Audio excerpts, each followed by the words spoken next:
At hanggang Mindanao, ramdam ang epekto ng bagyong Aghon. May mga pinatumba na ng hangin sa Surigao City. At nakatutok doon live si Argel Relator ng GMA Regional TV 1 Mindanao. Argel. Yes, Vicky, alas 4:45 ng madaling araw nang maramdaman ang malakas na buhos ng ulan at hangin dito sa Surigao City. Ito ay matapos ideklara ng Pag-asa na isa ng ganap na bagyo ang binabantayang low pressure area. Mula sa mahinang pag-ulan, naramdaman ang bagyong Aghon dito sa Surigao City nang biglang lumakas ang pagbuhos ng ulan na may kasamang malakas na hangin. Natumba ang estanteng ito sa boulevard dahil sa malakas na hangin. Saglit ring nawala ng ilaw ang mga poste ng kuryente.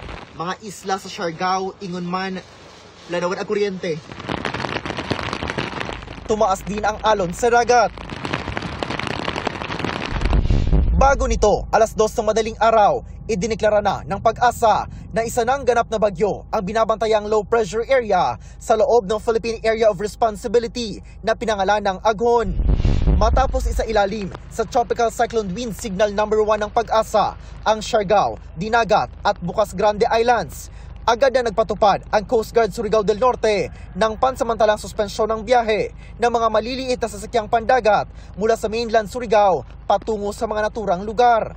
Kabilang sa stranded ang pamilya ni Marilyn na mula pa sa Danao, Cebu.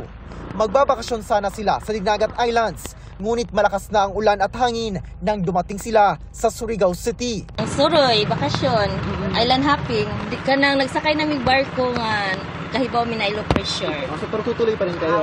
Tutuloy. Sayang ang kuan, sayang amo ang kanang gipang reserve. Sa monitoring ng Surigao CDRRMO, walang naitalang mga barangay na binaha dahil hindi rin nagtagal ang malakas na ulan. Continuous po yung monitoring po natin sa lahat ng mga barangay po natin.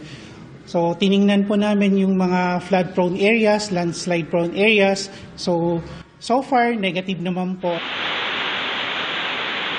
Sa Midsayap, Cotabato naman, malakas na ulan din ang naranasan kaninang umaga.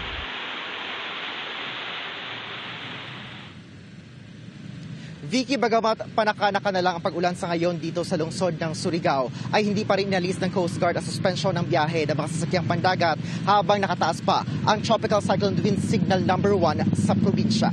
Vicky. Alright, maraming salamat sa iyo, Argel Relator ng GMA Regional TV 1 Mindanao.